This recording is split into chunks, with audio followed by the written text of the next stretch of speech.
البطل الداعية المجاهد البشوش الكريم، صاحب الأخلاق الحسنة، صاحب السيرة الطيبة، صاحب السيرة الجهادية الإسلامية، صاحب المسجد الذي تعلق قلبه في المساجد، الذي تربى في المساجد، والذي قاد الانتفاضة الأولى، والذي يعني كان يرى في كل ميادين الجهاد، في القتال، في ميادين الإعلام، في ميادين الدعوة.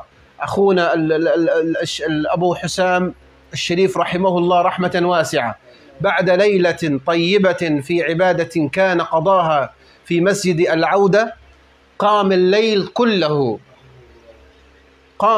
كله ثم عاد إلى المنزل ففاضت روحه إلى الله عز وجل. ما أجمل هذه الخاتمة وما أحسن هذه الخاتمة، بعد أن قضى لله عز وجل هذه الليلة متعبدا معتكفا قائما لله عز وجل باكيا لله سبحانه وتعالى. اختاره الله سبحانه وتعالى في هذه الأيام الفضيلة أن يختار الله عبدا، والحمد لله رب العالمين، أن يختاره عبدا بعدما رضي عنه وأكرمه بليلة قيام، وهو قضى حياته في الدعوة إلى الله عز وجل، قضى حياته في الدعوة إلى الله عز وجل في ميادين القتال، الدعوة، الجهاد، في ميادين المساجد.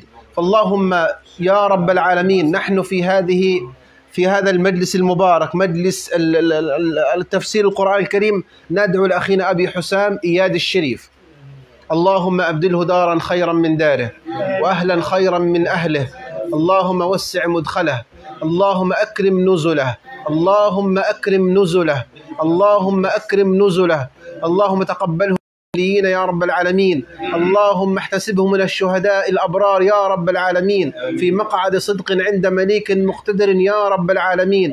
اللهم اجعل حياته، اللهم تقبل حياته العلمية والدعوية والجهادية يا رب العالمين.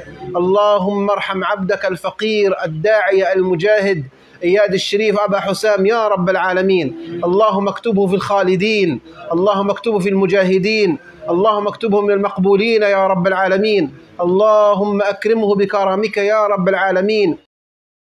إياد الشريف فهو الآن بين يديك يا رب العالمين، وأنت أرحم الراحمين، وأنت أرحم الراحمين في هذه الأيام الكريمة. اللهم تغمده برحمتك يا رب العالمين، وأكرمه يا رب العالمين، اللهم أكرمه بلطفك ورحمتك وعفوك يا رب العالمين.